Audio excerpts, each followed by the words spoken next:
SMTN.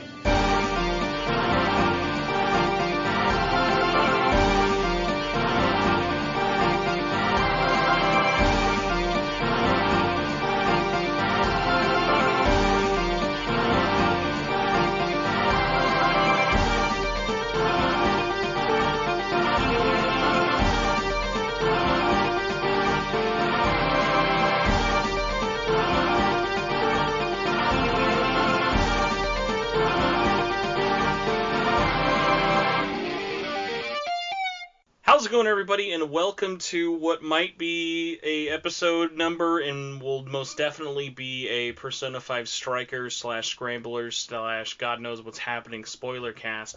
I am one of your Spoilercast hosts, Spencer Presley, from the Shin Megami Tensei Network's things that no one actually talks about anymore. And joining me are two people who are so important that they're playing games that aren't even out yet, or hopefully, or it's in their library, I don't know. Guest number one, who is up north, I assume chilly. Gabbmew, what's the weather like right now? What's like the ETA for what's up with you guys as of recording? It's raining. Great, fantastic. It's cold. It's sad. And someone who I don't have to ask the weather for, because I could probably just like chuck a Vita at them and it would hit them on the head. Nyarly, how's it going, man? What's up? So Nyarly, it's been a while. I legit don't even remember the last time we talked like on a podcast form. I think was it like PS5 launch?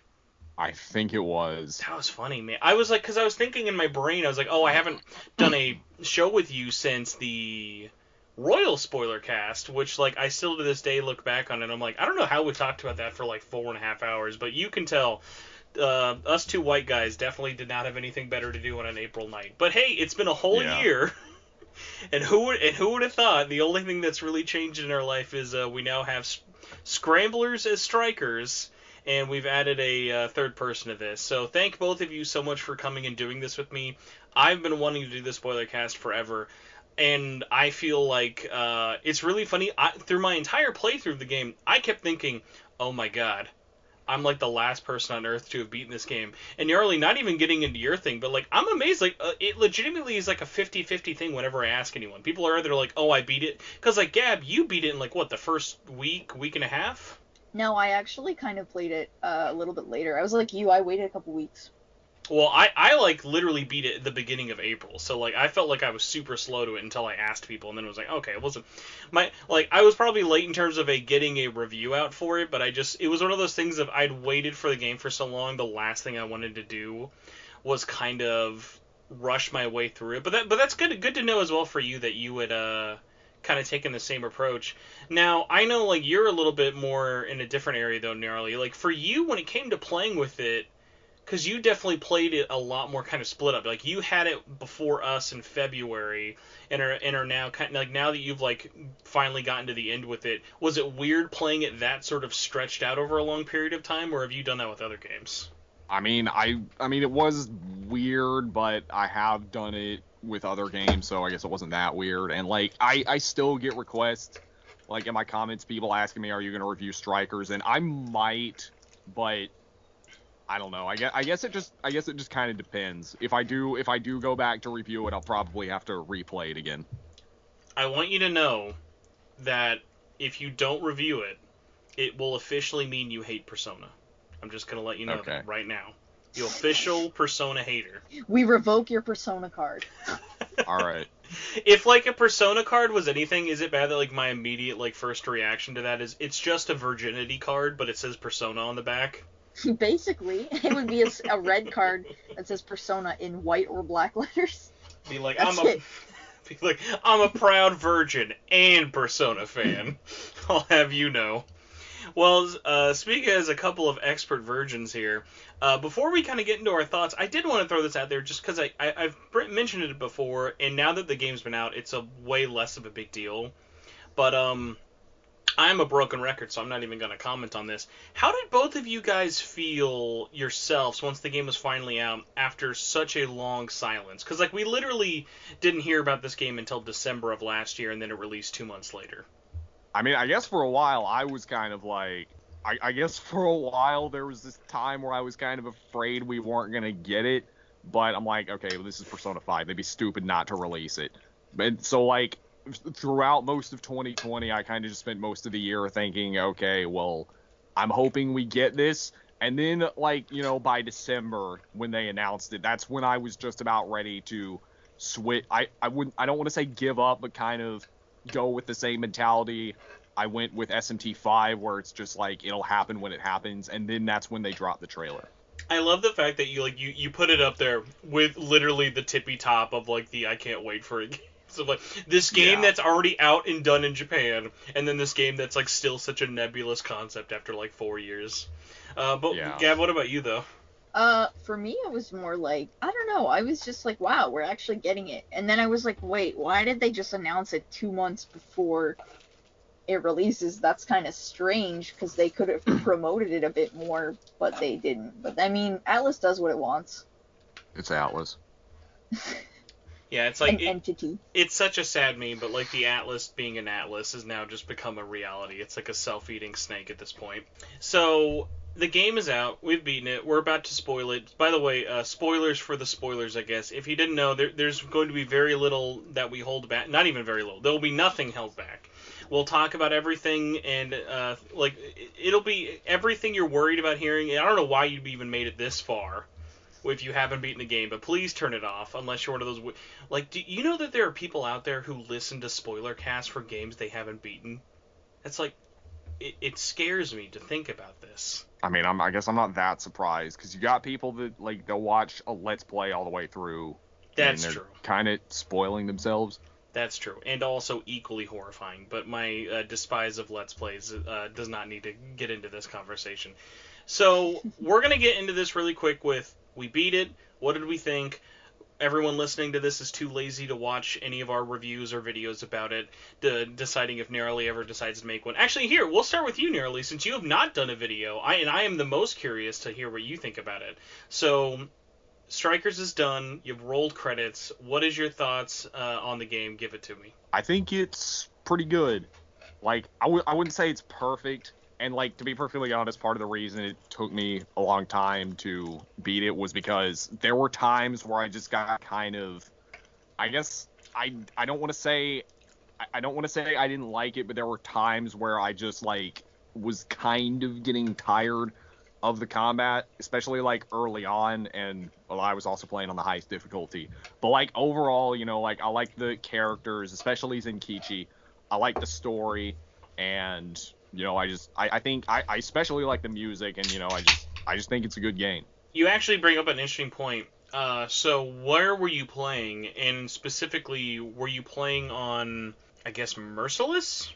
I was playing No, on, you actually can't play Merciless, so you were just playing on hard. I was playing on hard. But what system were you playing on, though? PC. Okay. And I was using the 360 controller. That's really interesting. That means that with all three of us, we played all the three different systems. Because, Gab, you played on Switch, right, for your first playthrough? Yeah, first one was Switch. And then you were the man of all three of us, and you were the only one here who's platinumed it. I will do it eventually, but honestly, like, your conquest to make it happen, like, kind of made me go like, you know what, I'll do that later. I don't need to do that right now. And then you mean me swearing in chat every single day of, hello, another day of me trying to get to level 99 Bond? Yeah, it was literally like your day had just become trying to get banned or Bond, like, level up torture porn at that point. Like, daily doses of, I just sat in front and prayed at a statue and fought bosses for like 20 hours. I have no life, please kill me. Yeah, I guess I should say, like, I did play the game on the PS4 as well, probably like 3 or 4 more times all the way through, so I pretty much know that game like the back of my hand at this point. Gav, now imagine trying to platinum the game with Switch's load times on, like, social elements. Imagine how much longer you would... Yeah, that's why I played it on the PS4. Yeah, so for you though, what's your kind of like TLDR like review roundup of like your thoughts on the game for anyone who hasn't seen your video? Well, for me it was like the fighting was fun, but then everything else, like, I didn't like the story. I didn't really care for the characters that much. It was just like a monotonous task. But maybe that's because I played through it so many times, but just the story didn't do it for me at all, and I don't know. reminder, you platinumed this game and have played it on multiple systems, so if you want to, like, give any last chance of defending why you did this so much, then this is kind of your one spot, otherwise people are going to think that you're some sort of masochist. I don't have a reason, though. I have all the other platinums except for the regular Persona 5 copy, so that was kind of my reasoning for going for it. I'm just insane. That's okay. I appreciate I platinum the dancing games. Listen, like, those are easy. Those are easy platinums. That is not a fair thing to compare that to. I can platinum those games in sub 10 hours. Those are not hard platinums. And for anyone wondering, I do have a video talking about the easiest ways to get Bond level up if you want help in that task.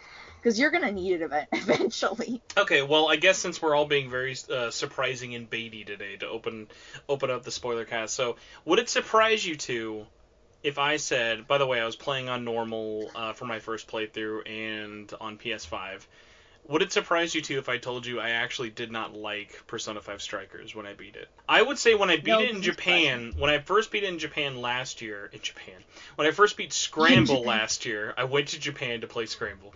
When I imported Scramble and I beat it, I would say, I was like, I really like this. I liked the game. But when I beat Strikers, would it surprise you guys to find out that I did not like Strikers? Not at all, because that's what the majority of Twitter thinks. Well, you're a loser for thinking that, because I loved it. The game was great. You guys are a bunch of meanies. This game was amazing. It had the music. The swords went... It said the things. There's curse words. It's funny. It's like everything I want out of a Persona spinoff, and like no fat, which is really surprising. But yeah, I just had to vent and get all that out of my system because I could not believe how lukewarm you babies were on this game. If I can tell you where the turning point was, where I really just was disappointed in the game, was when, oh god, what's her, Zenkichi's daughter, when they show her room for the first time, I'm like looking at her room like they didn't just really make a fangirl. They didn't just make a fangirl. And then I'm like, that's my room. That's literally my room. Well, and then you realize that there was no. That's a lot of people's room. Yeah, there was no Akechi merch, and then you were like, well, okay, well clearly she's the worse off me. Oh yeah, and another reason that game sucks. No Akechi. Like, 0 to 10. That might be like the worst complaint. Like, I've heard some complaints against the game that I'm like, listen, I get it, but it's like one of those things that be like, how dare my character who may or may not be alive not be in this game? What's wrong? Like, I saw someone legitimately tell me Strikers would be a better game if Kasumi was in it. I'm like, what the fuck would she do? What is she gonna bring to the game that would make it go from bad to good? At least Akechi could spice things up. You know, you could have him play the dark side. You could have him be the good side. Like, that would have been an epic character. But no, Atlus had to be like, we don't know if he's actually alive or not. I mean, they'd have to come up with some dumb reason to include him in the game, though. I mean, to be fair... This is a... No. Like, to be fair, there is a valid, like, criticism to not having other characters playable. I get that for sure. I mean the people who are like, oh my god, where is he in the story? Because, like, one of the things that's so interesting about it is, like, this game definitely had a big budget, but, like, when you think about it, they didn't even have, like, the time... I'm assuming a time more than money. Sai's model is not even in this game. It's literally just her cutout. Like, they don't even, the one scene where she might appear her in-game model, they're like, no, we're good. Like, you get the idea. We don't need to actually make her model for this game. So, like, the idea of, like, cutting corners and saving stuff sort of makes more sense that way.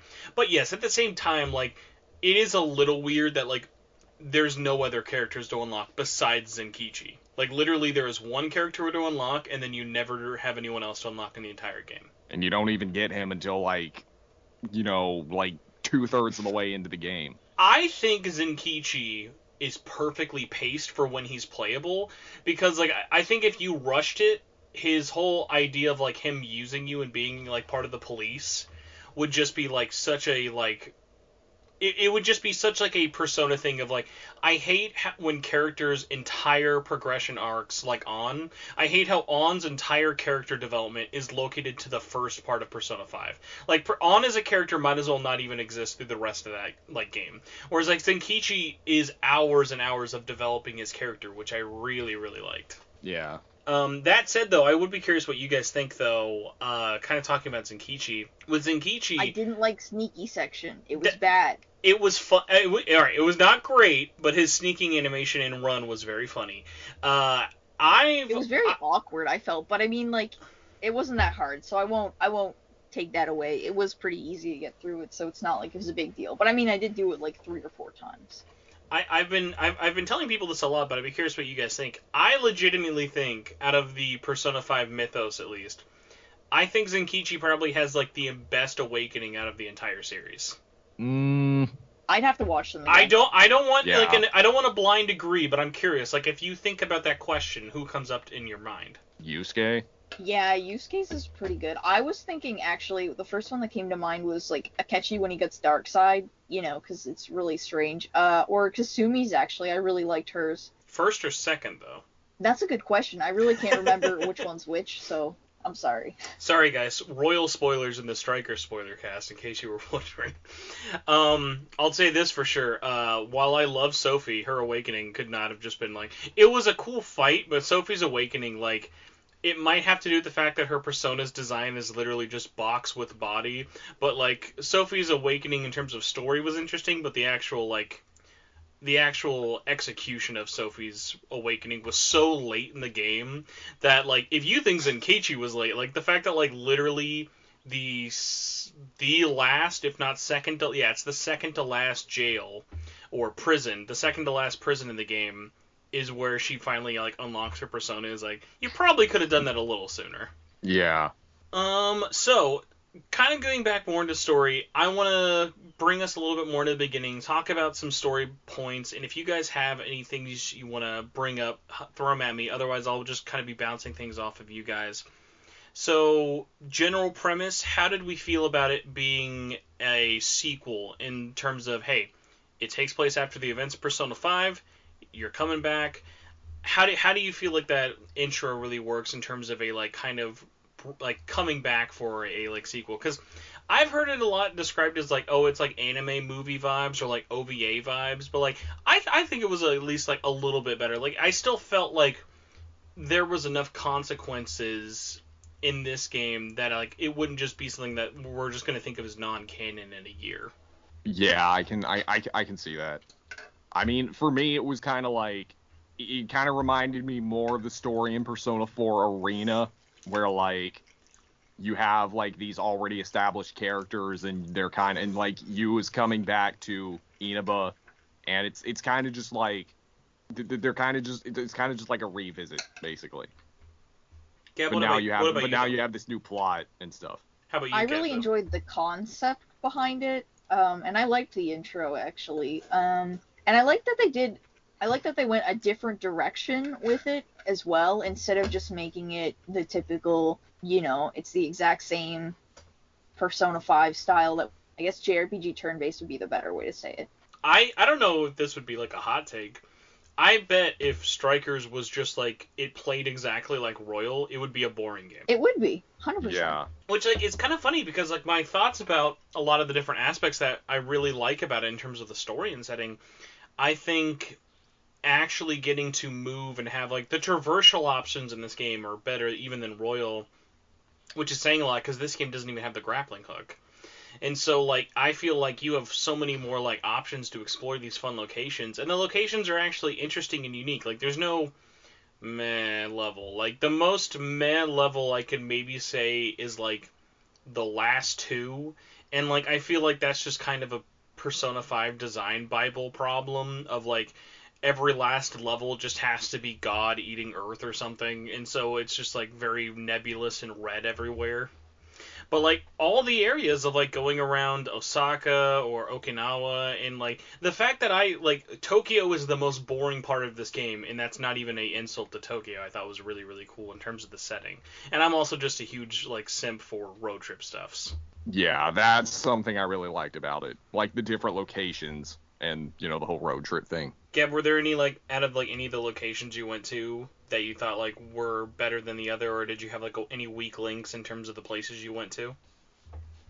I think the most boring one was probably the one where the townspeople chase you out. No, I love Okinawa. I thought that was so fun that like the whole, because it was a small town, so it would make sense that the jailkeeper had like gotten the entire like island. I thought that was such a cool little like twist. It reminded me of that old PS2 game series where like the whole village is trying to kill you and you're hiding the whole time. Oh, are you talking about Siren? Yeah. Man, what a deep cut to Siren. R.I.P. that team. Nyarly, I will literally give you money next time I see you if you don't cheat.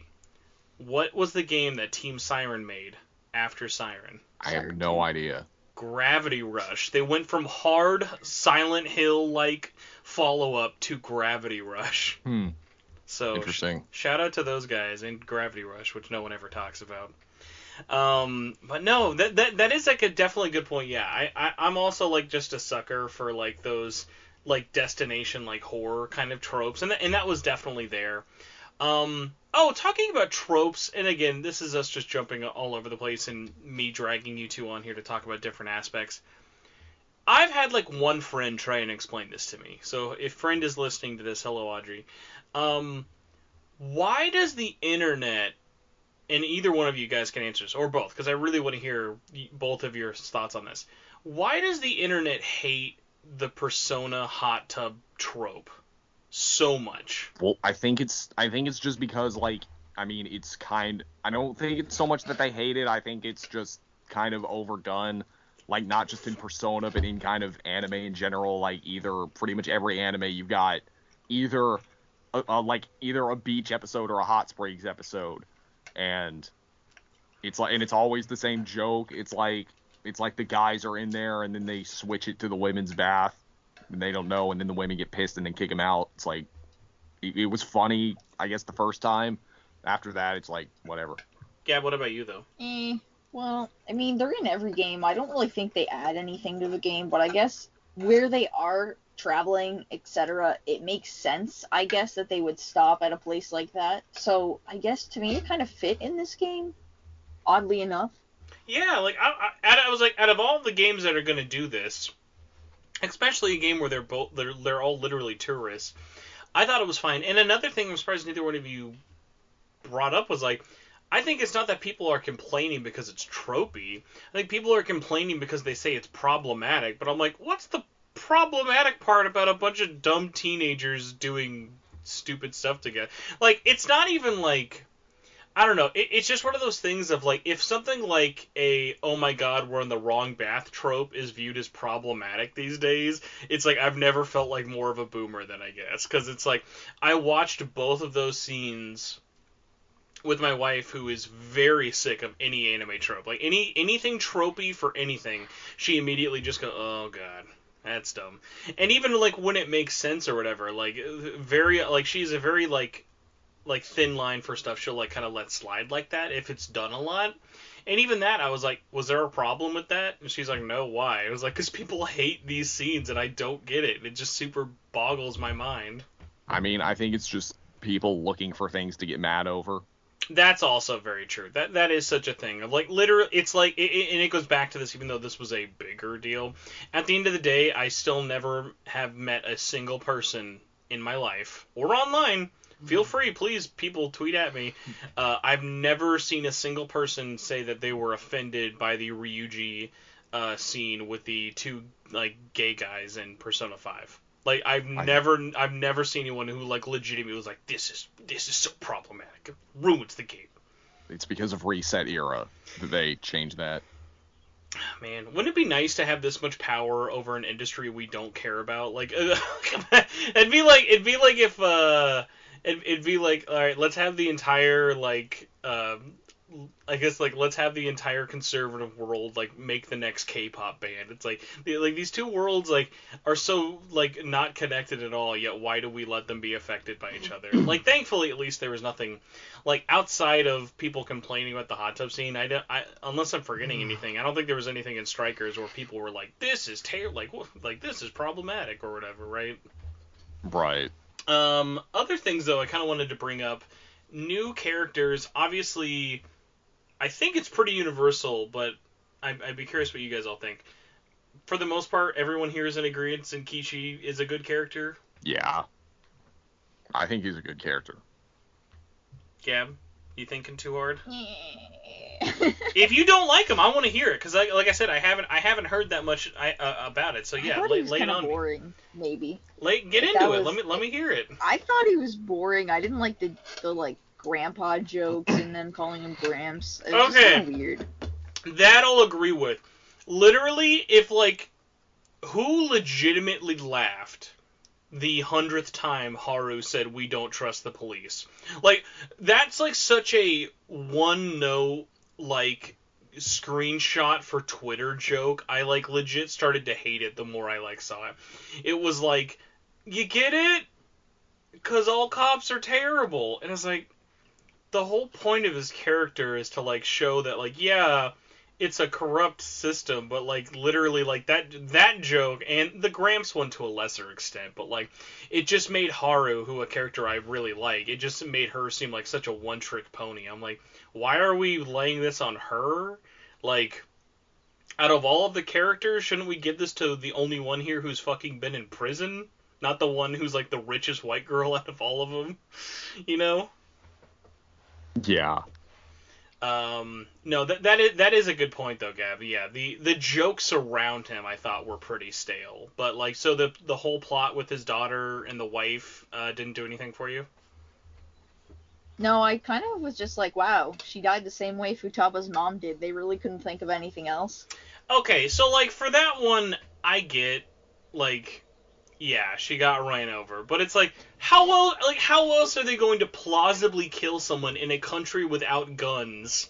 That's murder. Like, what else are they going to, like, push her in a train? The mafia got her. I don't know. And then Kazuma Kiryu showed up and crushed her head like a watermelon. Well, I mean, if you ask me, what they should have done for Futaba's mom is that they should have made it so that, like,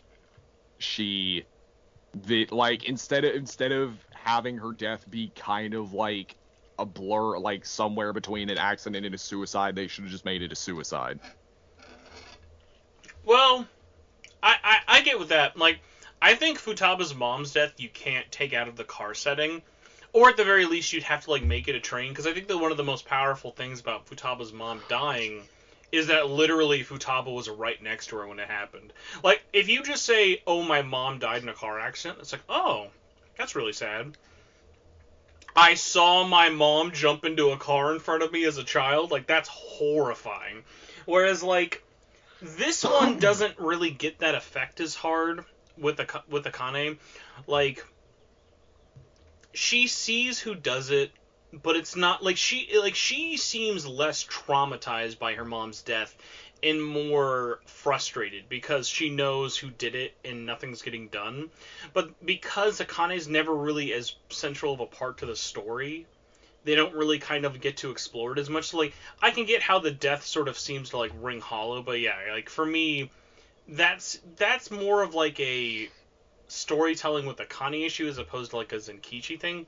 I'm curious, are either one of you guys in the camp that just view him as a like Dojima-like? Because I thought that comparison online was really stupid. Nah, I didn't even think of that until just now. It was like I guess it's because they're both cops. Like literally, it's just that they are single dads and they're cops. Like that's all it takes to be a clone now. Is to have a family and a job. I mean, I guess now I can kind of see why people would think that. But there was never a time when I guess playing the game, there was never a time where I thought this guy reminds me of Dojima. Can we just like get it started where Sojiro is basically a ripoff of Boss from Catherine? They're both behind a bar, they both make drinks, and they love the ladies. They're clearly the same character. They're both old. They're both old, and they're both literally voiced for the same guy. Okay, so sorry to like kind of hijack that guy, but like I just want to sort of like get more of an understanding of like what else sort of led you to. Here, phrase it more of like, is it that you don't like him? You don't really, are you neutral with them? Like, what's the like overall kind of consensus with Zenkichi for you though? I guess he's kind of like neutral. Like I just don't really care for him. So like, if you were like designing or changing the game at all, like, what would you have done like to either improve his character or anything like that for you? I would have changed like how he was written, probably. Like, any any examples at all? Well, I mean, like, taking away the things I mentioned earlier, like, all the Gramps jokes and stuff, like, change the way that those things were written.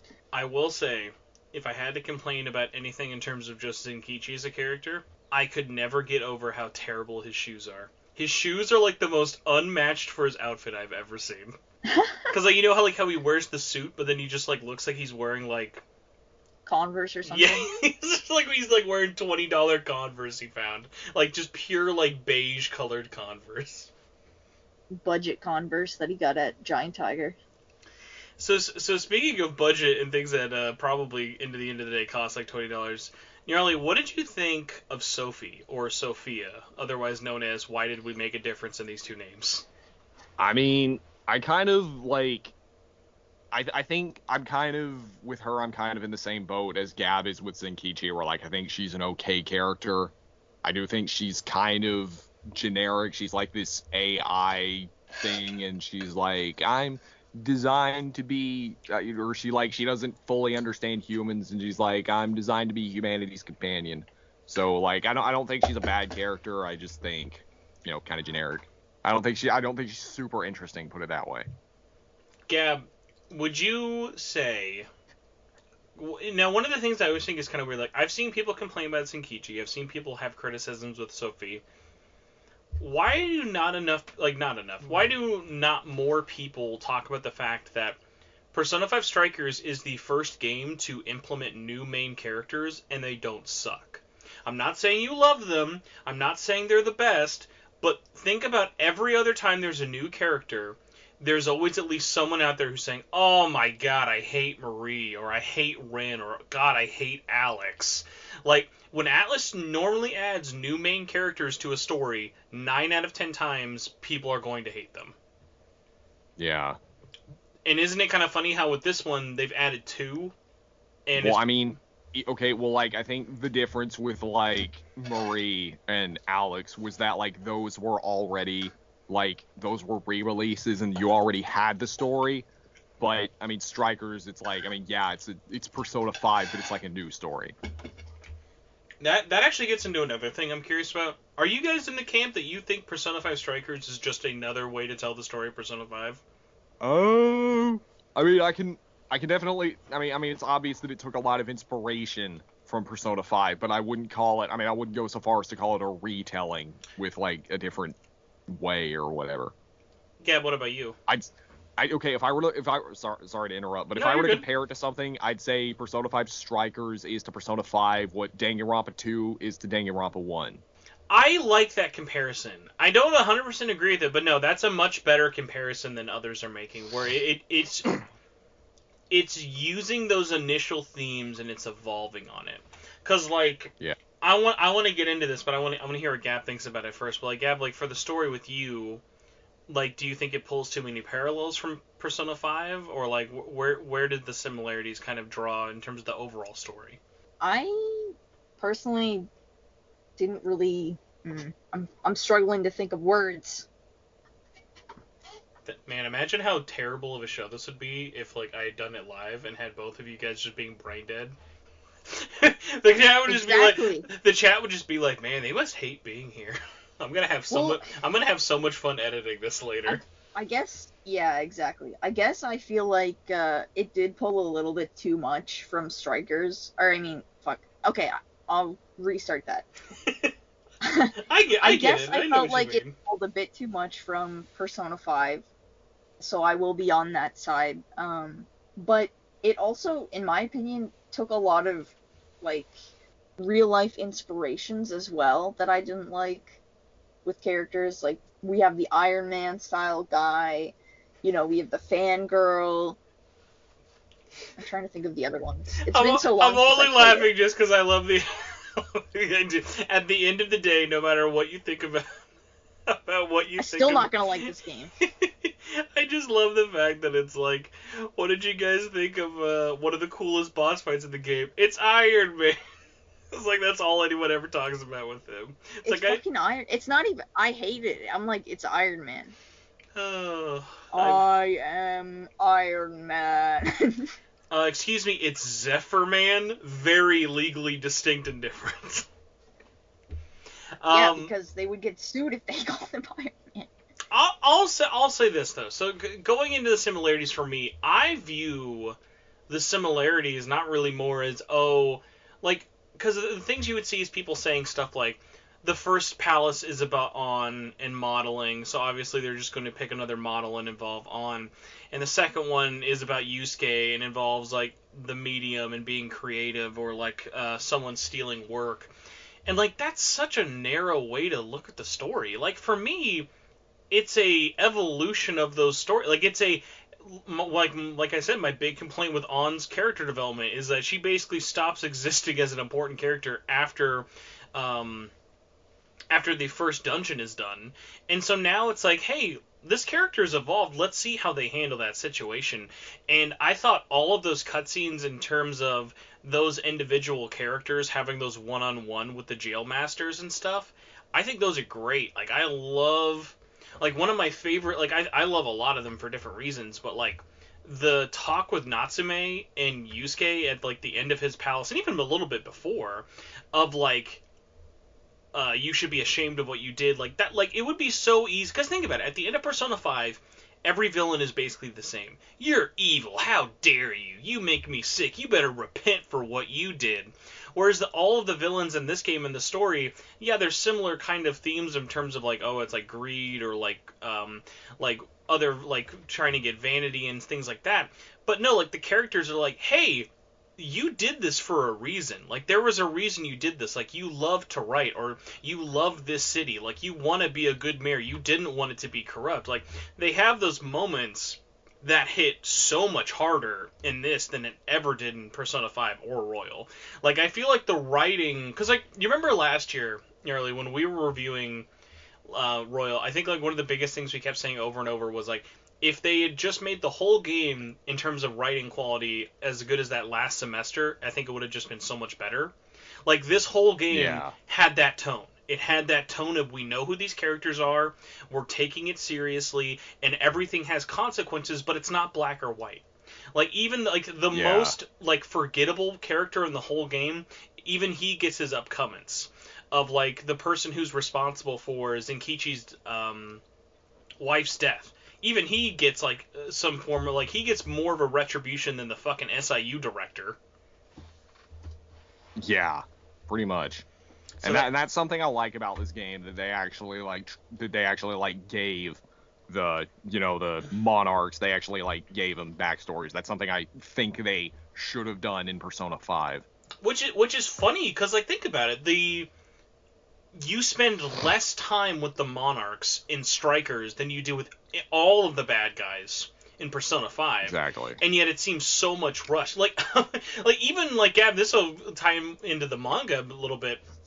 Even with Kaneshiro, with Makoto's, like, palace and stuff, in the game, it's like, who the fuck are you? It's like, his character is like, I'm bad.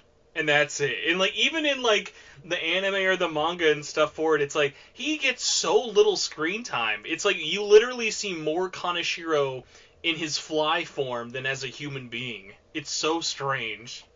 Yeah. But then, like, yeah, compare it to stuff like this, where, like, say what you will about fake Tony Stark, fake Tony Stark's fucking childhood trauma was great. I loved that it's not, oh, my dad beat me and now I'm mean. It's, no, I killed my dad. And that's fucked me up a lot, and that's made my sense of justice very warped.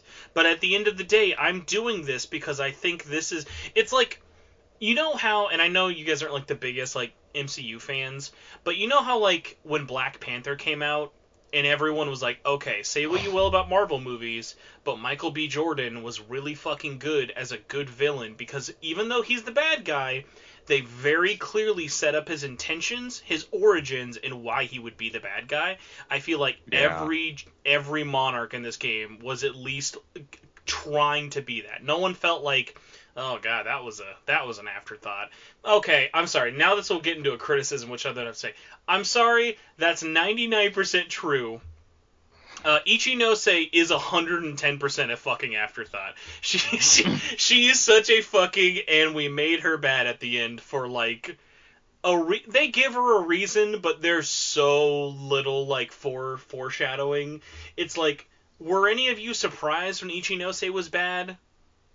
No, as soon as she came in, I was really. like, this is exactly like Adachi. I think her voice was what gave it away. It's not even that, like, Adachi, like, at least with Adachi, and in this one I am talking royal, at least Adachi, you know he's bad, whether you know it or not, but, like, you can tell, like, think of every time you're doing Adachi's, like, social links and stuff, and I know I said royal, but think of every time you're doing, like, missions or hanging out with Adachi and stuff, and the same thing even goes for Akechi, and you're like, oh, you have a weird sense of justice. Like, you think you're doing the right thing, but there's clearly a couple of nuts loose with you. Like, whereas Ichinose is, I'm zany, and I'm doing it to cover up being extremely lonely and having no feelings, and it's like, they gave her, like, just the, like, literally, Ichinose's entire story is just, everyone thinks I'm a robot, so I'm going to act like a robot. That's her whole. That's her whole story is, I have no personality, so I'm gonna make a fucking robot to tell me what like emotions are, and it's like, it's just such a bummer. But I mean, like, hey, for like the fact that that's the worst one in the game, at least I didn't mind that. So there was that for that. But I mean, like, did you guys have any other thoughts about like Ichinose? My only saving grace with her is at least they didn't have to make her into a boss. But like, that's about it. Yeah, I mean, yeah, pretty much just everything you said. I thought she was just kind of out of nowhere, and it was like, yeah, it's like whatever. She will be very forgettable. Like, if I see fan art of Ichinose and people are like, she's such a good villain, I'll be like, no. Like, you're just lying to yourself. Like, please stop. Gab, what about you, though? Where does Ichinose land on the Gab meter? She sucked. As per usual. As soon as she came in, like I said, I knew she was the villain. I knew they were pulling an Adachi. I knew exactly she was going to be there at the end and be like, I made her. She's my program. She's evil now. Now she fights. And I think what's, like, extra sucks about it is, like, literally everything around her is more interesting, and the game goes into that to show it. Like, the fact that she made Sophie is actually an interesting concept, and that Sophie is so well developed. I think Sophie is an interesting concept because Sophie would be really easy to be annoying, don't you guys think? Like, imagine, like, Sophie with, like, Sophie is just always positive, always happy. Let's go, baby. But, like, she has her moments of, like, oh, I don't get that. Like, I want to understand these more nuances better. Of, like, even little things like when the game started of, like, well, why don't we just kill them? Like, they did something bad, so why don't we just kill them and stuff like that. Like, so we have moments like that which are nice, and it shows that, like, she is more than just, like, a robot, but she is definitely, think, binary in the beginning. And then other aspects of it, like Emma. I think the fact that Emma was a god is stupid, but I do think that it was interesting how it was a god, but it wasn't like how the god in Persona 5 just took over another insanely powerful being's job and then tried to ruin the world. No, Emma is a god with a vision who found someone who could make that vision possible and then weaved it into reality. Because think about it. If they didn't have to, basically, if Senkichi did not bring them into the whole adventure, Emma would have just become a part of everyone's life forever, and no one would have known and stopped it. So, like, it's a pretty good concept, and it would have just kind of slipped under everyone's, like, thoughts. Similar to, man, why did I totally blank out on Mariki? Like, Mariki's whole thing is, when you're in his dream, it's obvious, but, like, it's not something that, like, if you hadn't just, like, beaten the final boss on Christmas, it would have been less obvious, you know? Like, when you wake up on New Year's Eve, it's like, oh, like, the best signs of, like, a really good plan is when no one knows there's, like, had anything happen at all. So, like, I think Emma doing that was really, really interesting, but it was just kind of one of those things of, like, Emma, similar to Ichinose, I don't think people are going to walk away from this game thinking of Emma's design of, like, oh my god, it was so good, because, like, even now I'm, like, struggling. I'm like, oh, shit. Because, like, wasn't... Oh, God, I'm trying to think. Because... Well, I mean, since this game out, who's been talking about Ichinose? Well, no, I'm trying to actually think, because, like, it's a thing from it. Like, Emma is part of the Tree of Knowledge or Pandora's Box. No, Pandora's Box was separate. Yeah, so, like, the whole thing with it is basically, like, Emma is just trying to kind of make everyone's, like, problems go away in just, like, a different way to Royal. Which is also funny, because I never hear anyone compare Emma to Mariki, even though they're kind of similar. I guess the only real difference is Mariki will make your dreams come true. Emma just puts you in the fucking Matrix. Yeah, pretty much. We've been talking a lot about story, and I kind of want to get a couple of gameplay thoughts. While we're talking about Emma, how did you guys feel about that final boss? Gab, what did you think about the, like, multi-tier waved boss? You fight for a little bit, and then they're like, oh shit, she'll always keep recovering her health. We have to fight all 4 quadrants at once. And then they do the thing that I always want more RPGs to do, where you have these giant parties, but you can only play as 4 people at a time, and you have to make 3 teams of 3. It is awesome. Well, to be fair, you can have 1 team of 4, but you have to have 3 different teams, and everyone's split up, and you have to, like, work with all of your party members at once. And I thought that was so cool. Of, like, it felt like you were all finally fighting in battle in a normal, like, actual way. It probably went a little longer than most people kind of needed for it. Like, you could probably have made that last phase a little bit shorter, but I thought, like, showing you all 3 sides of the fight, like, back to back to back, I thought that was so cool, personally. Was it just because it was, like, long for you, boring for you? Like, what about that, like, was a turnoff? The fact that I had to do it more than once.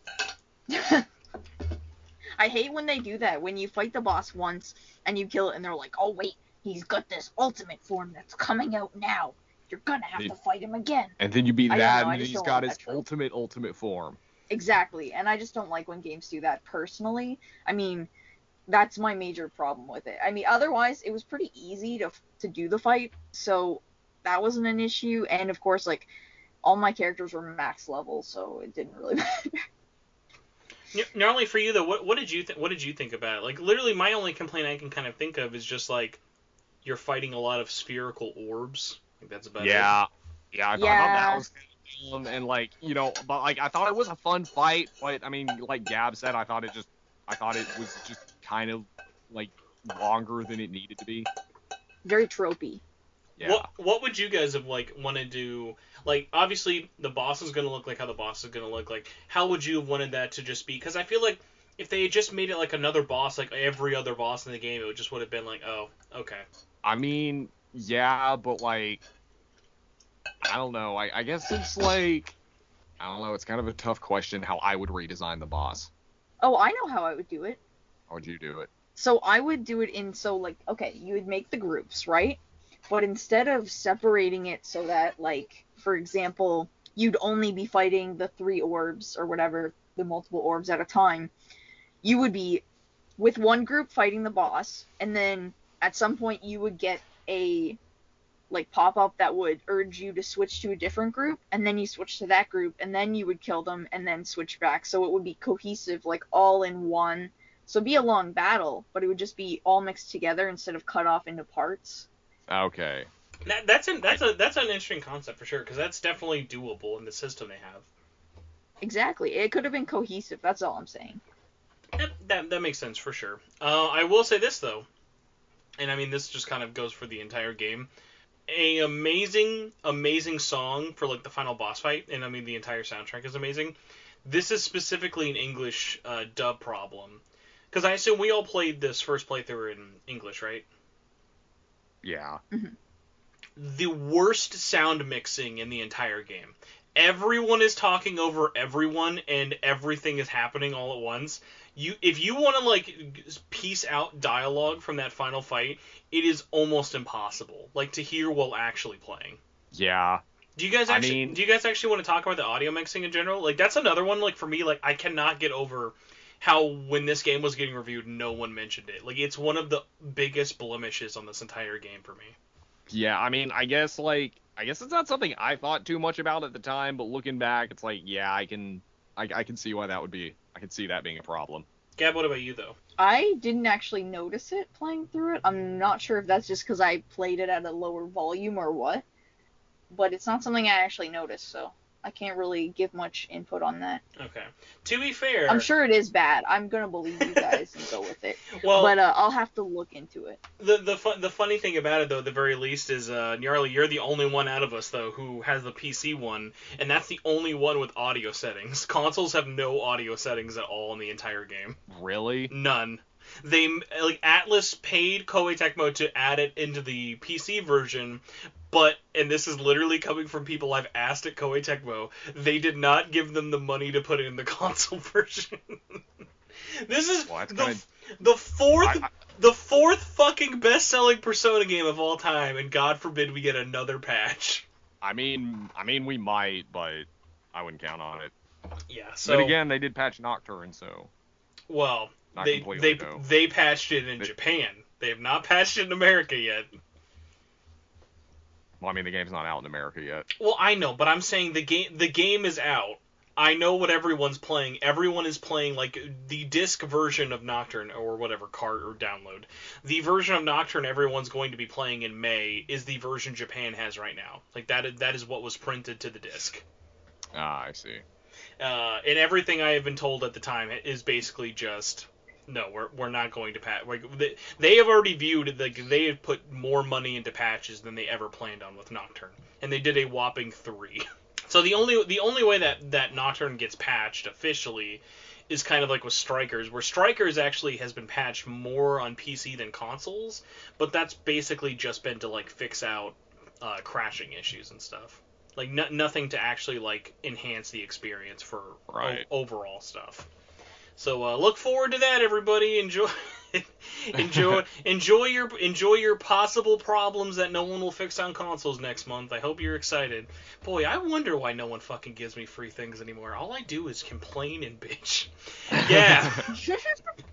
Gab, going though into more of like kind of the gameplay regarding stuff. Who was your party? Like, I know, like, it's kind of hard to just, like, have one and sort of pick with it, but, like, did you have, like, a favorite? Did you have, like, a rotation you used a lot? I definitely had a favorite. I kept Zenkichi in there because, obviously, he was really powerful. Same with Sophia. I kept her in there most of the time. Then, often, I would have Futaba, and I would also use Yusuke and switch them out. Those were, like, my mains when I wasn't, obviously... Joker was there too because you can't switch him out. That was kind of the one thing I didn't like, but other than that, that was my main feat. This is such a dumb complaint, but literally the fact that Tokyo Mirage Sessions Encore fixed this. In New Game Plus, do not ever force me to play as the main character. I know he is the most versatile, but like let me make it more challenging. Like how much like the only kind of fun that can come from Joker is that he makes it technically possible to beat the whole game solo. But, like, that's not fun. That's just long and grindy. Whereas, like, imagine how cool it would be to just have Team Hot Girls, where it's just you play as all the girls, and that's it. You can do that in Persona 3 Portable. True, but apparently Persona 3 Portable doesn't exist, and I'm very sad about that.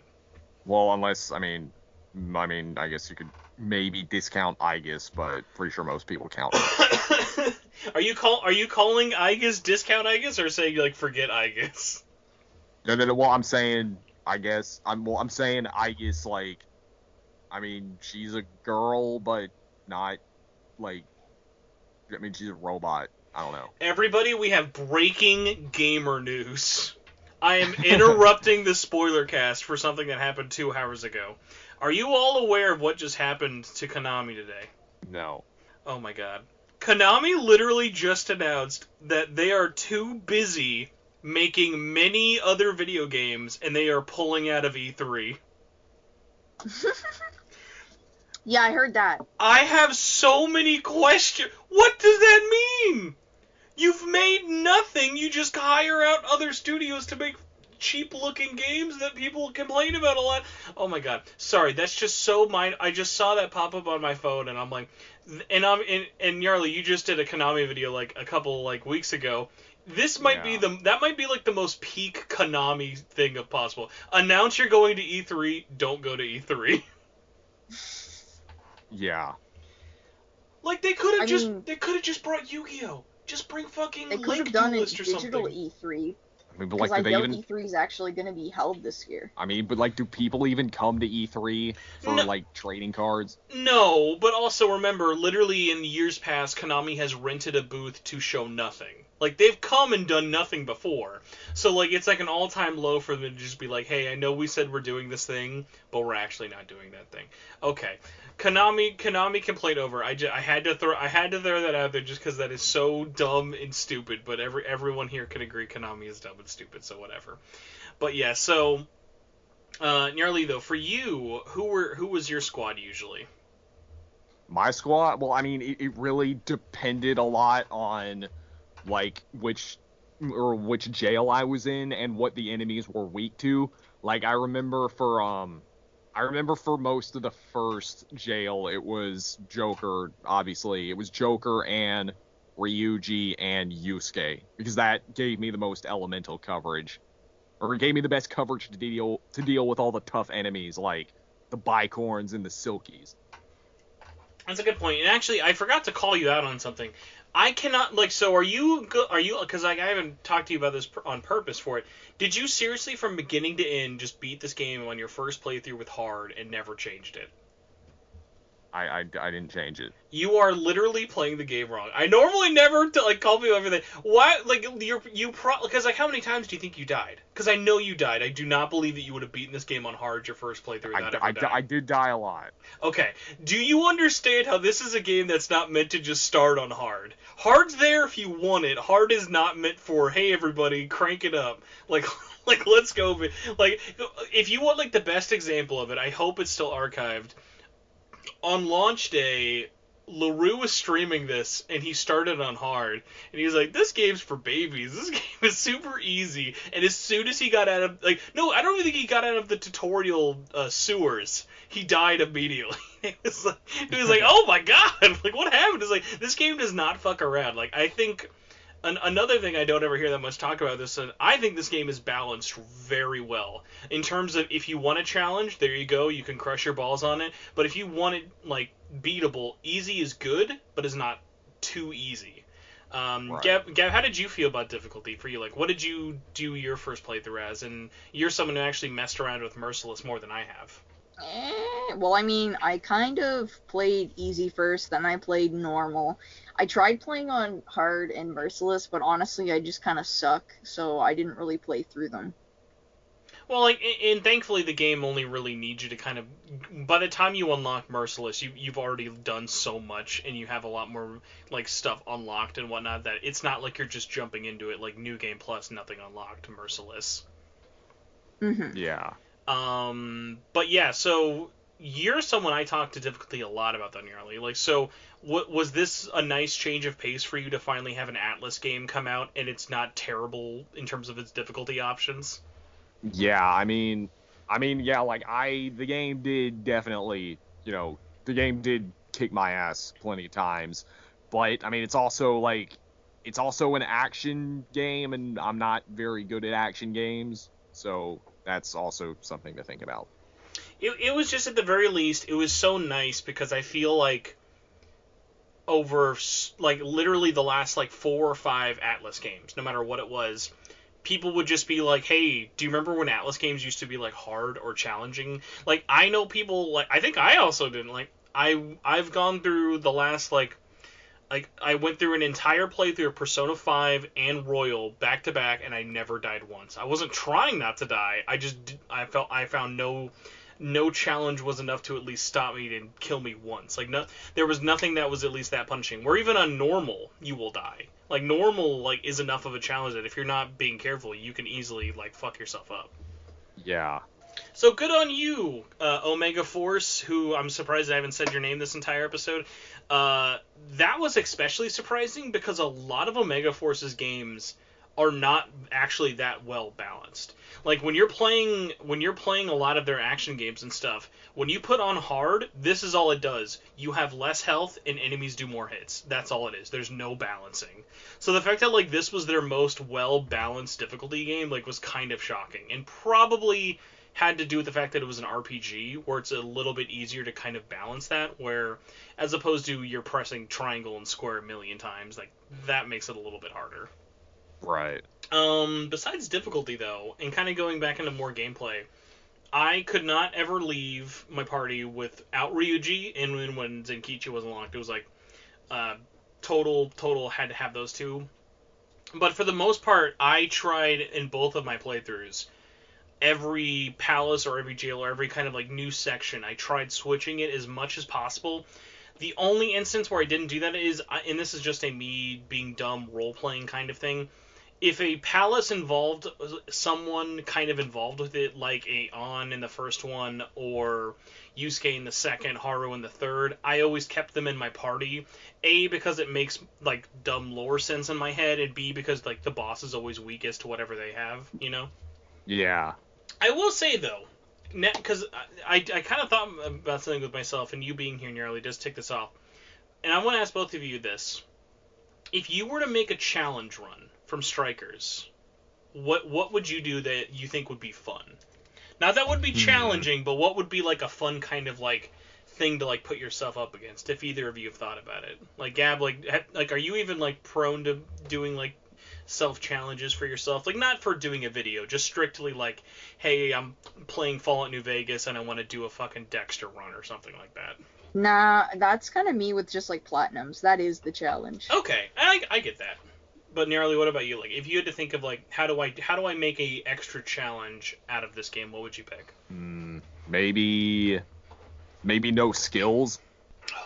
Is that even possible? No skills is possible. No skills is possible. I only know that because I've had a friend who hated the game. He imported it as well from Japan. He imported the game and he did not know Japanese, and he did not realize that he ran out of SP so fast he didn't think it was ever worth it in the first one. So he beat he beat Alice with only melee hits, melee and guns. So, I think he had to beat Alice at like level 40.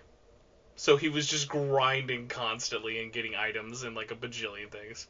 I think for like another challenge would be maybe you can't play as Joker.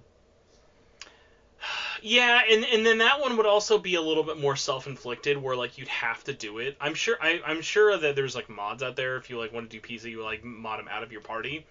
One for me I think would be fun is no items, which sounds easy, but like if you like, let's say you're doing Merciless, no items, you'd be surprised how much you use items the harder the difficulty gets, for sure.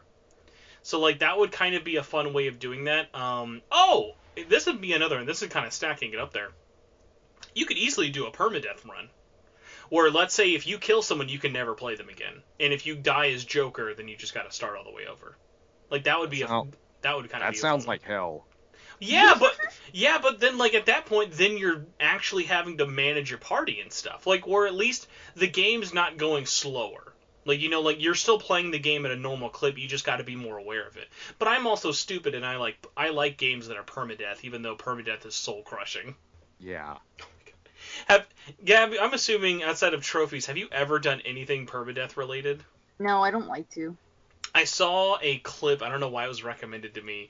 Someone was doing a Last of Us 2 hardest difficulty mode. It was grounded New Game Plus. They had made it all the way to Abby, and it was like 17 hours in to this permadeath run. And they died because they forgot to do a QTE. Like, they just had the controller down, and they were like, oh, okay, I'll just watch this cutscene play. But it was a QTE, and if you died in the QTE, that counts as a permadeath, and they lost 17 hours of play. It was like, oh my god. But at the same time, it's like, well, stuff like that is so soul-crushing. It's also like... But because when you have that extra pressure, it's, like, so much more fun. Like, Nyarly, like, what are some stuff you... Because I know you've done permadeath before. Yeah. Like, what are some examples of games that, like, do fun permadeath, but just because it's there in the background? Wait, so you're saying games that, like, actually have a permadeath system? Well, I mean, no, it doesn't have to have officially, but, like, what's something that, like, you've done with permadeath where, like, no, this was more fun because I had that extra threat behind it? Because really, Well, at the end of the day, permadeath is just if the game forces you to do it, or if you do it yourself, it's the same thing at the end of the day. Well, I would say Pokemon Nuzlocke. Because, Okay. like, not only do you have to play more carefully, but it also forces you to rely on Pokemon that you probably normally never use. Oh, here's a good question that you'd actually probably be able to help with. Gab, are you much of a Fire Emblem fan at all? Because I've literally never played any of them. I've played a few of them. Do you guys feel like, does permadeath and Fire Emblem make it more fun? Because for me, I've not played them, but I feel like if I would only do permadeath. I personally in my don't. opinion, to be honest, no, because, like, in Fire Emblem, it's a very RNG game, and That's true. Like, With strategy, yeah, there's a lot less up there to give. and also sometimes the AI is stupid. Okay. So that's why I will only do a permadeath run of Codename Steam, everyone's favorite Fire Emblem game. Yeah, and to be perfectly honest, like, in my opinion, like, at least in Fire Emblem, the permadeath system unnecessary, because, like, if I lose an important unit, I'm just gonna reset the game, and if you ask me, that's kind of just a waste of time. Hey, speaking of things that are a waste of time, and this is a good segue, weird complaint that I feel people don't talk about a lot, and I'd be curious what you guys think. I think the Lockkeeper premise is padding. I think that's kind of just, you're making the game a little extra longer by making me leave, go to this automatic place, fight in the exact same arena with a boss who just gets new weapons. But he's basically the same fight. That's exactly what the hacking segments are, is just to But the hacks are fast. The Lockkeeper bosses are always just like, it's just like a sponge. He doesn't have phases, he's just a sponge. That was at least what I thought. Yeah. No love for the Lockkeeper with any of us. We all just equally hate him. Yeah. Gab, though, you bring up the hacking thing. So what is it about the hacking that you thought was kind of, like, was it just because it was done so much? Because, like, for me, I feel like the longest hacking mission was, like, 60 seconds. It was so fast. I just didn't like them. I didn't feel like they were adding anything to the game. I wanted to keep going, if anything, you know what I mean? It just felt like it was halting progression. Nyarly, what about you? What did you think of the hacking? Yeah, same as Gab. I pretty much agree with her on it. See, my thing is this. I'd rather have a dumb, you're having to, like, defend a teammate for X amount of time, as opposed to, like, imagine if there was some horrifying, like, mini game where you have to play as Futaba. Yeah. I will say this, and I know they would never do this, but if anyone here has played Sly Cooper, I hope they will agree / see where I'm coming from. If the minigame was just you are literally doing a twin-stick shooter like in Sly Cooper 2 and 3, and maybe even the first one, then I would allow it. If it's just super dumb video gamey, like, here's how we're hacking into a mainframe by doing a twin-stick shooter segment, I'd allow it then. Because then, at the very least, it would make sense with Futaba's character as being a big weeb. But, like, the fact that Futaba's hacker skills have literally never been explained other than she's a loner, so of course she's a hacker, it's like, okay, well, whatever. It's like, the fact that Futaba is a hacker and a fan of video games has literally never had any prevalence on the entire character or story, so it's just like, why is that even a detail? Exactly. Oh, speaking of why is there stuff for Futaba? Like, she doesn't need equipment. She doesn't need... Futaba should just be a character I never have to see a menu or store page for, ever. Well, I mean, I can't remember if Futaba had a Well, actually, I know I can't remember if Futaba had stats in P5R, but I remember in Persona 3, Fuka had stats and resistances. I'm like, why? She's not gonna fight. Although my first time playing, like, the whole game, I thought there was going to be a point where Fuka would fight, but it never happened. One of these days, I want to, like, meet one of the hundreds of girls you see online, or guys. One of the hundreds of people online you see that, like, look at Futaba and go, this is peak character in Persona 5. Like, I will never understand how there are so many people who, like, legitimately just think, like, Futaba is just, like, the be-all, end-all of, like, female characters. It's so mind-blowing to me. And mind you, I don't hate her. I think she is a whatever character. I liked her storytelling in this. Oh, sorry, well, not in this. Weird thing that, like, kind of goes back to story.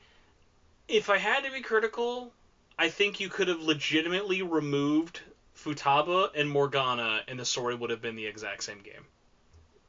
Like, their characters had nothing to do. Yeah. Well, that's one thing I like about the story, a lack of Morgana. Well, it was... I guess not a lack of Morgana, but he's not, like, in your face all the time like he is in P5. And the best part about that is because Joker finally has Sophie to bounce off of. And I think Sophie, right, as, like, something in his phone, it always felt way more natural. Whereas, like, Morgana just always felt like, I'm checking in with the cat. How's it going, cat? Yeah. Gab, what about you, though? Like, for, like, characters... Were there any characters you were glad did not get screen time or thought needed more screen time? I mean, wasn't Sai in the game for like 0.5 seconds? You know what? That doesn't even count. We're not... Listen, okay, give Sai more screen time. She was beautiful. All right. Sai, 10 out of 10. Great acting. Sai literally gets brought into the game as a get out of jail free card. That's her entire entire premise. Would you have wanted more Akane, or what do you think? What'd you say, sorry? I was thinking, like, how about, like, because you mentioned Akane earlier. I was, like, amazed. I was like, why did Akane not just join them after the Okinawa fight? Yeah, I didn't really get that either. She could have joined them and actually done something with her phantom thiefiness. That would have been kind of cool, but they didn't do anything like that. I'm just trying to think. No, I don't think so. And it goes back to what we kind of said in the beginning. Like, it's a big game, but, like, they just... Like, there's not a huge cast. Every cast member that's kind of introduced, like, for the most part, has a beginning, middle, and end, like, of what you're seeing with them. Like, there's a reason you never see, even though it would have been cool to get into aspects of this, like, we don't even know what Zenkichi's wife looked like. Like, it's very, like... It's very, like, hearsay about, like, we're going to introduce this, we're going to do this, we're going to do that. Other little aspects, though, that I kind of want to, like, pick around and, like, see what you all sort of thought about. How did you feel about the social elements? Like, Gab, like, what did you think about, like, I'm walking around my 1 or 2 hub zones, I'm buying things, and I'm, like, I'm doing Persona 5 Lite, if you will. It was... That's how I liked it. It's like, you know, I felt like a lot of the investigation parts in Persona 5 and Persona 4 were kind of pointless. So I thought, like, having to just walk around and, like, talk to people and stuff, I thought that was, like, a pretty good way to streamline it. Gab, what about you, though? What made you more Well, honestly, because every once in a while I would forget which one I needed to talk to, so I'd be wandering around aimlessly trying to figure out who I missed. Then it would only get there for the ones of, like, I know you don't have a thing over your head, but I'm just going to talk to every person in here just in case if I miss something.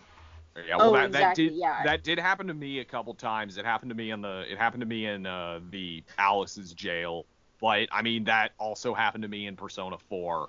I don't remember it happening. I don't remember, like, any really bad instances of it happening in Persona 5, but I remember in Persona 4 it just being a total pain. I'm glad, though, you mentioned, like, enjoying how the stuff was sort of cut out with it as well, because I could see someone looking at it and being like, oh, they took out a lot, it feels really hollow. But at the same point, it's like, the only thing you should ever want to do in this world is to either fill out requests or buy items. And even then, most of the times you're just going to be buying food or buying SP items, because, like, anything that's keeping you out of the jail is just slowing down the game's progression. Right. I will say I thought the jails were great in terms of not like I talked about their designs earlier. I think the jails were really, really well paced out. And I remember when you were like in Okinawa or whatever the beach level was, that's like the first short level. I think it's really great how they do 3 big ones. Like you have 3 big, long, full dungeons, and then you get those 2 short ones back to back. I think that is a really good like kind of okay, I'm getting more story, I'm getting, like, still there's gameplay, but it's not, like, imagine if, like, they made you go through these steps of investigate, go in there, talk to people, go in there, lockkeeper, go in there, for every jail. Yeah. So, like, I think that helped it a lot, especially because then, after those 2 shorter ones, the next 2, it's not the rest of the ones in the game, but, like, the next dungeon especially, Iron Man Light's dungeon is, like, the longest one in the whole game. I like it. It's really crazy. Like, it goes in a lot of places, but, like, that jail goes on forever. Yeah, right. What, I don't know, Gab, what about you, though? How did you feel in terms of, like, how long the, like, jails were? Like, did you ever feel like they outstayed their welcome, or were they, like, good length for you? No, they were a pretty good length in my opinion. The one I had a problem with was again in the security, I don't know, lab area. That one I felt was really short, so it almost felt like not relevant as much. The security one, like, kind of suffers from its really boring design-wise. Like, it's interesting that, like, you're checking out an old, like, science lab, and, like, I think if there was more references or, like, more audio tapes, it would have been a little bit cooler. But because it's, like, so short, if you're kind of, because, like, there's nothing to explore, it's, like, the most linear dungeon out of all of them. Because it's literally just you're going through this windy path forward. It's, like, the most boring without a doubt, but at the very least, you're in and out of there in, like, 30 minutes. I didn't mind it that much. And I liked the setup before with the beach and the villagers, even though I know you said, like, you weren't crazy about it. And I really, really liked the ending boss fight of not like, because it was kind of almost like I expected Sophie's awakening there. Like, I think that was weird how that wasn't where Sophie had her awakening of, like, the computer kind of calling her out, like, the Emma light, you know? So, I agree. even though, like, there wasn't an awakening there, I still thought the boss fight was interesting. I thought it was a good premise of, like, what's going on, and, like, the story definitely carried that one a lot more for me, but, like, yeah, it's easily, like, just the most, like, boring design-wise, though, so I won't call you out there. And there's literally no villain. Like, the villain kills himself before you find him at the end of it. So it's like, hey man, the boss killed himself before at the end of this. He couldn't even wait. So, I mean, I'm not gonna say you're wrong there. Talking about villains, I'm trying to think of how I want to phrase this. I like the villains in Strikers. I think they're almost a little too complicatedly connected, though. Does that make sense? Like, I think when you're talking about Strikers, how often are you realistically thinking of Medivh? Even though Medivh is behind Emma. Yeah, I guess that's something I never really thought about. Like, I care more about, like, I don't know. But, yeah. Like, I think the fact that there was a company working on this is interesting. I think Koei, the Iron Man type, like Tony Stark guy we were talking about, Koei has a cool, like, backstory. Like, Medivh, like, even with Ichinose, has some stuff going on there for it, but, like, I feel like wrapping Emma behind an app was enough. I don't think, like, you didn't have to try and make it be, like, the whole company was at fault, you know? Like, just wrapping Right. Medivh into it just kind of feels like adding extra layers that didn't really need to be there. Yeah.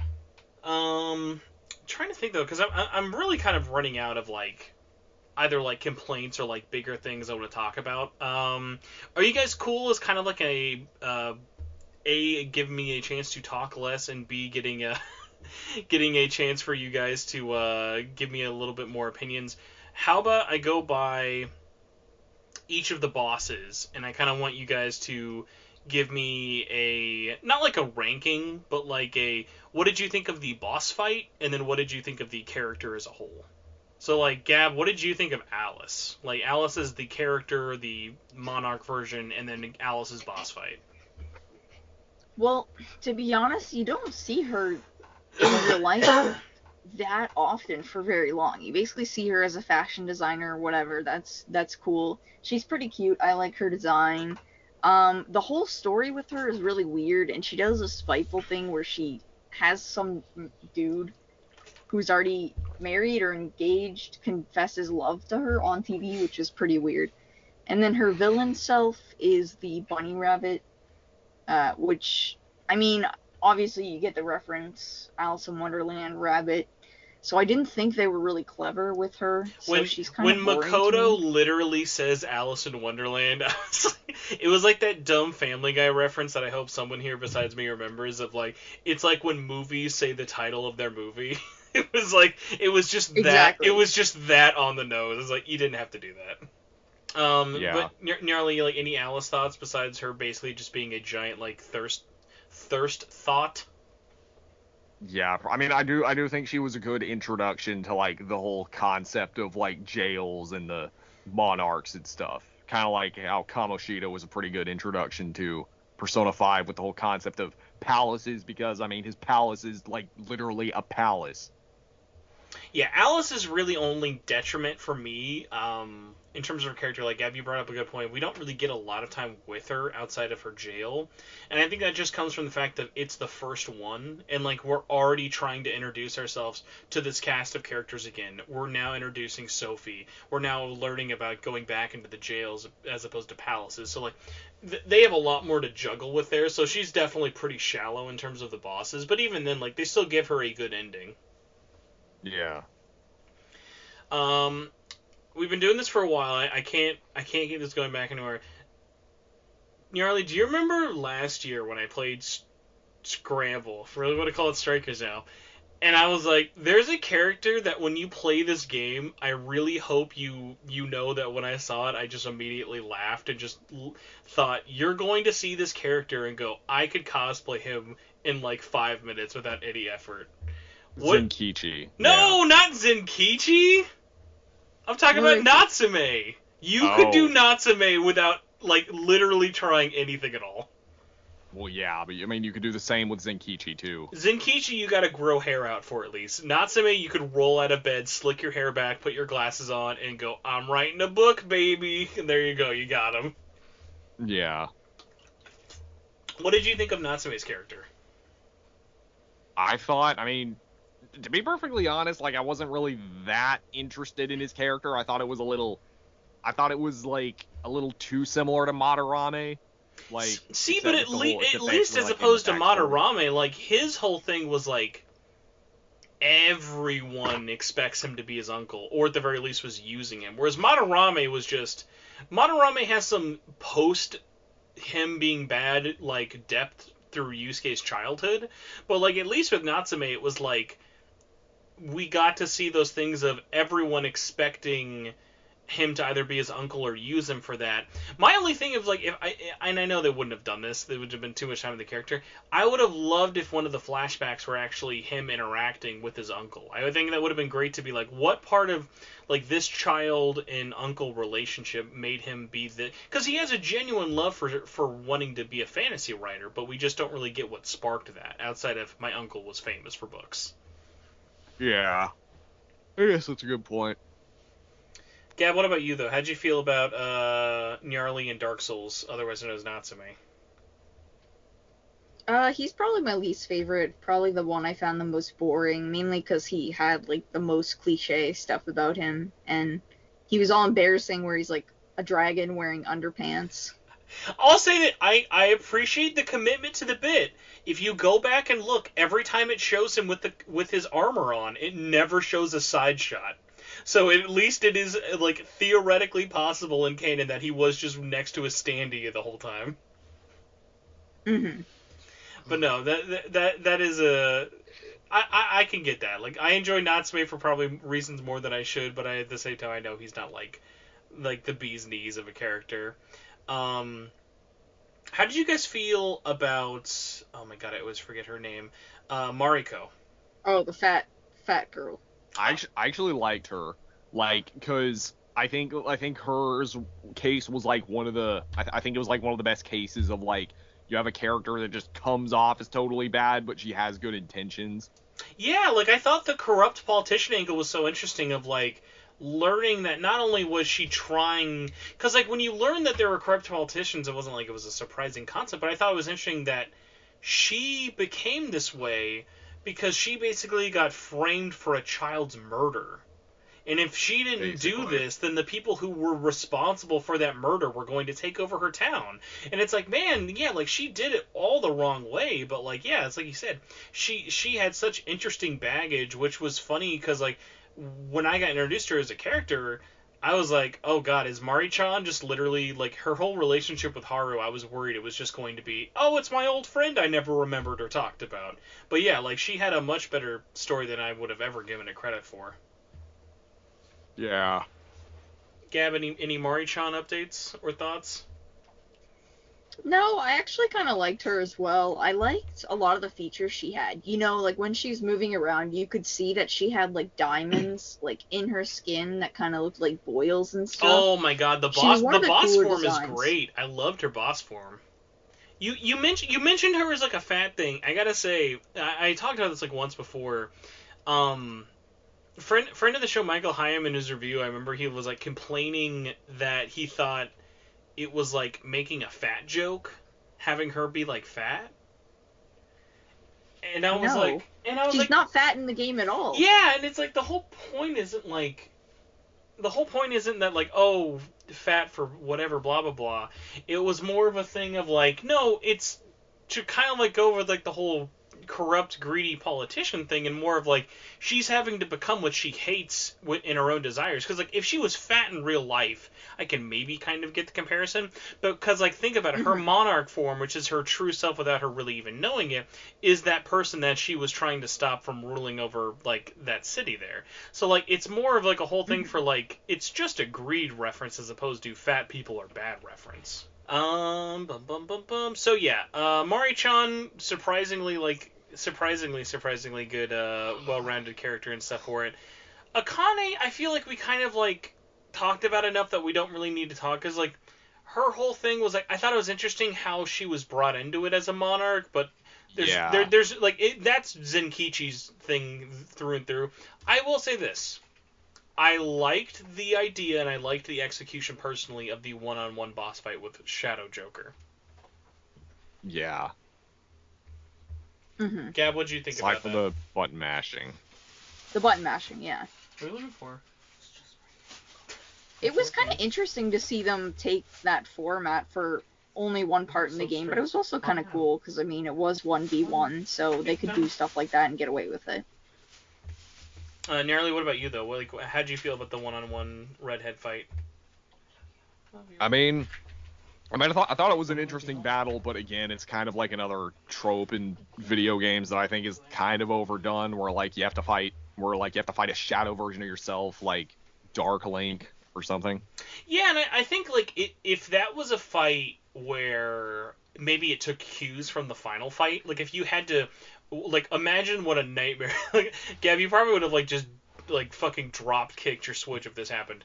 The final fight is a one-on-one fight with every character's shadow version. Mm-hmm. And you just got to go one by one by one by one, and then finally, like with Joker and stuff, of like, it would have been cool as like an option maybe, or like a super boss thing, but definitely isn't like a necessary thing for it. And like you get the idea with one, and by having Joker there, it definitely helps it a lot, because there is that thing of you match your own skill set of the most versatile person in your party, so at least you kind of get that out of the way. Although, you know, I will say this about Akane. I thought her magician's outfit was very adorable and very fitting. Yeah, I like her thought Phantom Thieves outfit. Yeah, I thought it was cool. Other people to talk about that are bosses. Okay, so yeah, we already talked about Emma, so really the only other one left is Akira. So, Tony Stark, like, all the jokes aside, I think he is my favorite boss fight in the entire game. Like, I love the robot form. I love the backstory. I love the second fight of, like, just it's not a one-on-one, but, like, him coming out of the robot and just being like, alright, fuck this. All my robot remains are all over the place. The best song in the entire soundtrack starts playing, and it's just Like, for me, my favorite part about that fight is just to do, like, pick Ryuji and just go one-on-one and just, like, do no specials, just do all melee combat or charge skills, and it's just, like, such a satisfying boss fight. Mm-hmm. But yeah. how about you guys? I wouldn't say it's my favorite, but I do agree a lot of what you said. I especially think that, like, when you beat his, like, mech suit, he comes out and then he, like, pulls out a lightsaber. I thought that was pretty awesome. What would you pull as your favorite fight, though? I'd probably say honestly, my favorite boss fight's probably Alice. I'm being perfectly honest. She does have a butt sticking out of her tongue, so I mean, she does have a tongue sticking out of her butt. That is a good argument. I'll give you that. Gab, what about you though? What's your favorite boss fight in the whole game? I think my favorite boss fight. Yeah, it was probably Alice. If I had to pick one. In Japanese, I had a really, really big struggle of during the Mari fight when she is making the stage freeze over and you have to turn one of the heaters on. I did not read that on screen because I was playing in Japanese and I was like, I could have read it, but I was just trying not to die. And it was one of those things of like, I like legit thought the game's performance was fucking chugging to 5 frames a second. It was like, my God, what about this boss fight? It's like ruining the game's performance. I was like so concerned, and then I just realized, oh, it's because it's frozen and like I could not tell at all. Exactly, yeah. Speaking of performance, though, how did you guys feel about the performance? Because this is the first time a Persona game has ever been natively 4K 60, and it's now made me never want to go back. I mean, you can tell when you play the Switch version and then you go to the PS4, it's really obvious. The difference is 1000% there.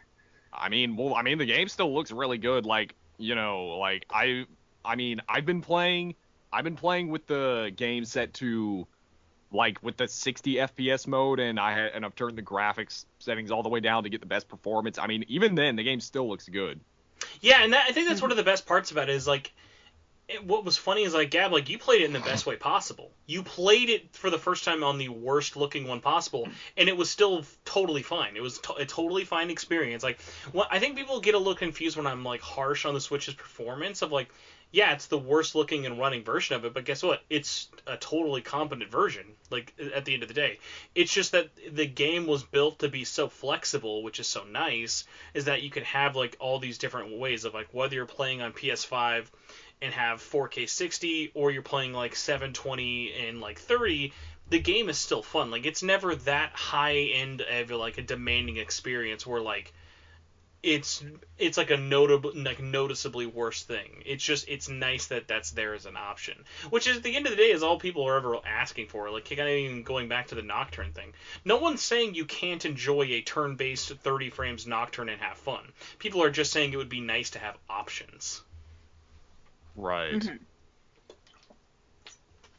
So, performance stuff aside, this is kind of loosely related, but we haven't really talked about it all that much. What did you guys think about the music? I'm a huge Omega Force simp, so I already love all the people who worked on this game's soundtrack, but, like, for all of you who aren't really as big into Koei Tecmo games, how did the kind of newer take on a kind of different side of Persona music, and just straight up, this is just not, like, the soundtrack was not entirely made by Atlus, so, like, how did it sort of take away for you all?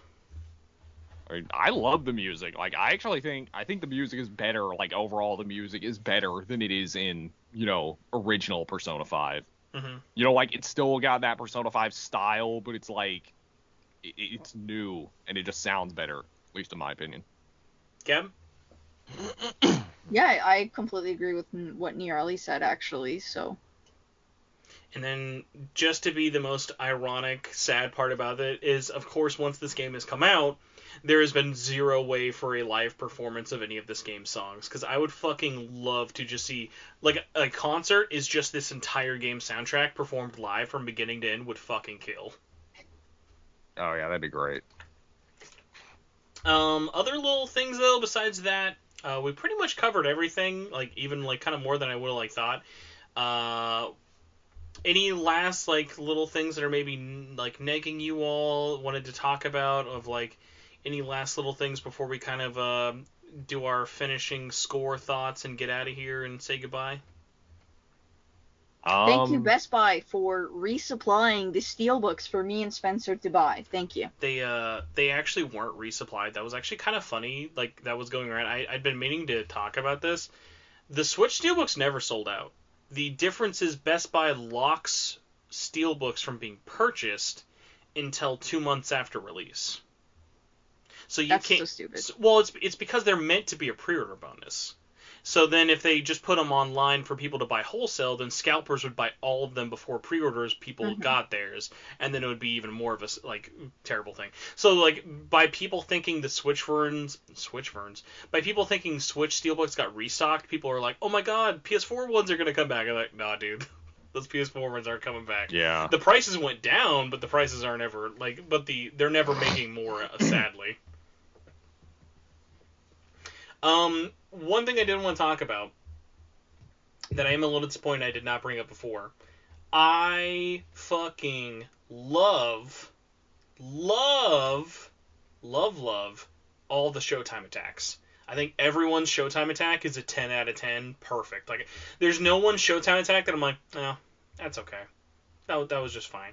Everyone just feels really fun, really fast. It's never too long, really flashy. They're always really satisfying, and we're always just like really, really fun to mess around with.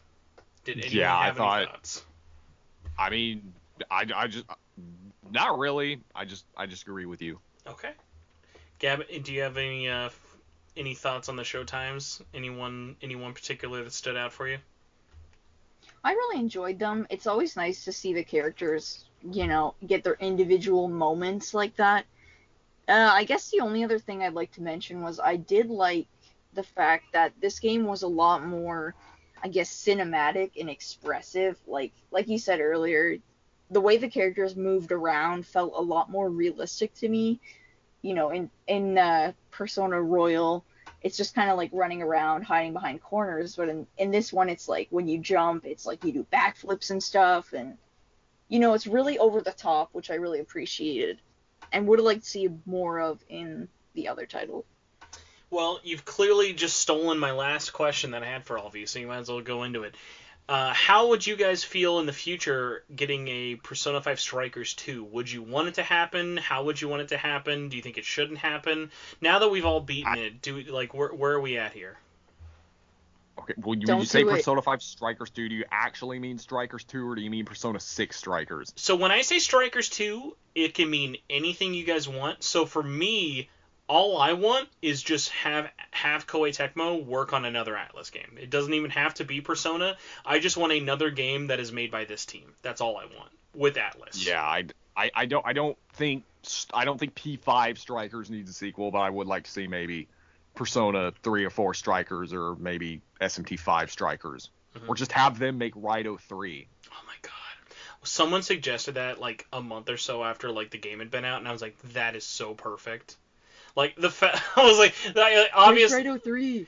Oh man, it would be like the nichest game of all time. But like, if a Raito 3 ever happened, that would be like the weeb equivalent of Half-Life 3. It's like it doesn't need to happen, but like that'd be so great. Gab, though, what about you though? Where are you on another Strikers? No, thank you. Maybe if it features different characters. The one interesting thing I would say though that I talked about kind of more when the game came out on the podcast is I think you could do a sequel to this and actually still keep it in Persona 5's world only, and it'd be really, really good. It is a sequel that takes place after this. The only equivalents that you need to make include the entire character roster of Royal, so that way we're also including stuff like Jose, like where was Jose in this, include Kasumi, include Mariko, include include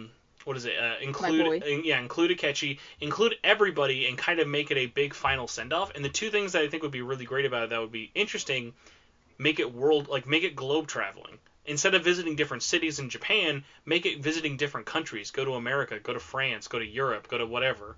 Like, go to Russia. Like, have, like, stuff like that. Having it be more globe-trotty would, I think, be really, really cool. And could still kind of fit the tone, and, like, whether you wanted to be a more, like, bigger, serious story or just kind of keep the tone. I think that would be fun. It all just depends on if they're gonna do it. That was the hard part, but At the end of the day, like I Yeah. said, all I want is this team just to make another game.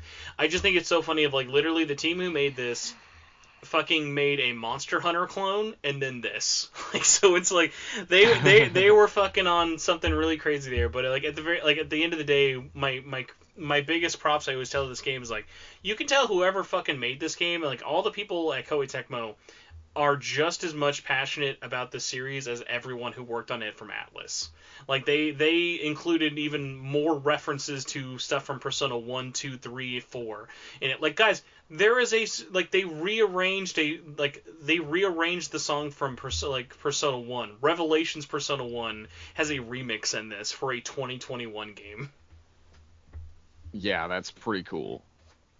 So fun stuff. I'm glad you guys. I will say this. I don't know if I'm wrong. You guys can tell me about it.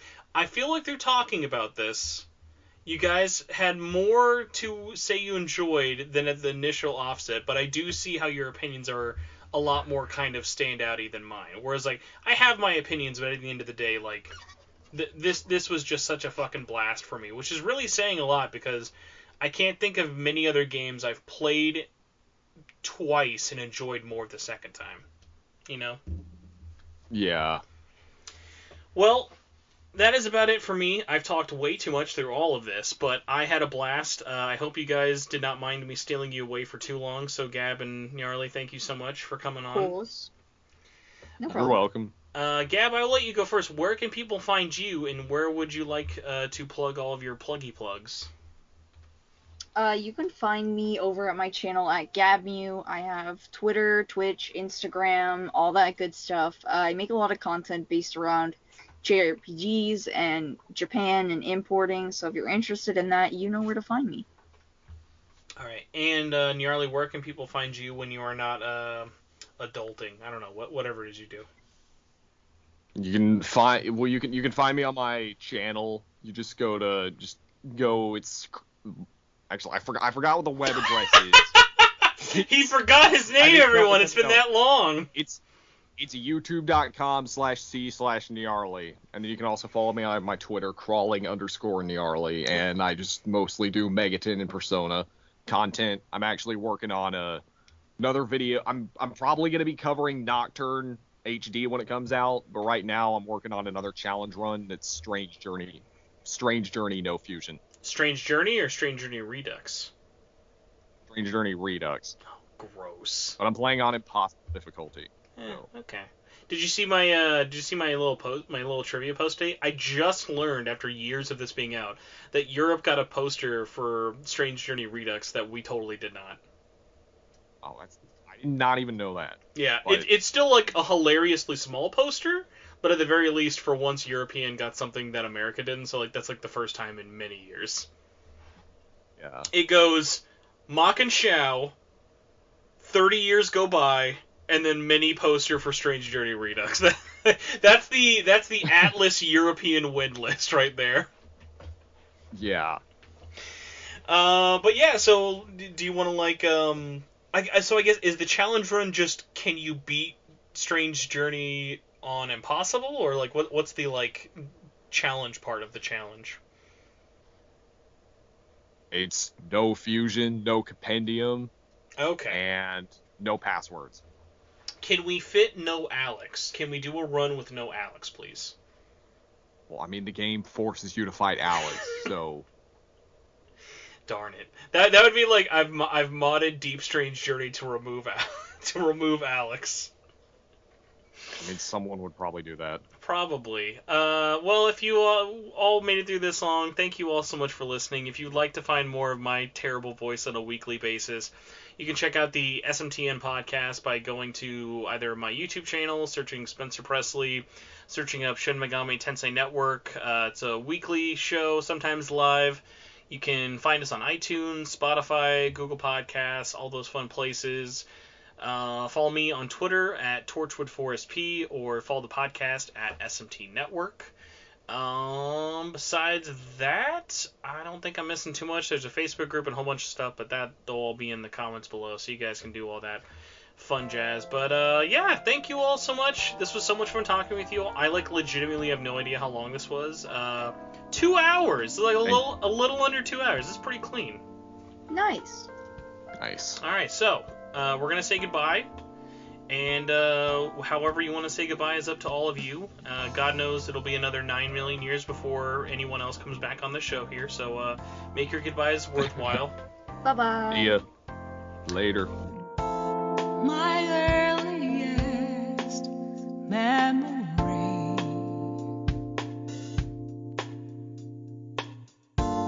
doesn't know who I used to be. I take a glance at the trail left behind. I drift on and on, living a world of influence for what feels like eternity. I let every word control me, but even now I hold those words of my own. Sentiments hidden away within. It's time to recollect again the dreams I had almost forgotten, then step towards another day. My heart will guide the way.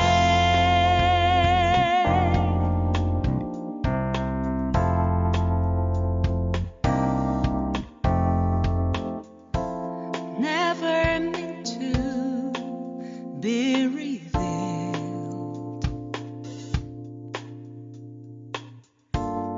Emotions always kept concealed. Lost in my tracks, with no sign to pursue. Lingered in silence, not one single beat convulsed for what feels like eternity. I let their answers riddle me, but now I'm gonna disclose answers of mine. Hid my inner voice and face ahead. It's time to recollect again the dreams I had almost given up on. Then I may learn to be brave, to keep the hope alive. Whenever we're lost, whenever we're hurt, times can be really tough. Hard to stay strong enough. However, I won't give up, and I will believe in this. Resolve of my land, mine only, for what feels like eternity. I let every word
Guys, I would like to congratulate you, because I'm going to possibly decide if I want my fake being angry at John being the goodbye or this.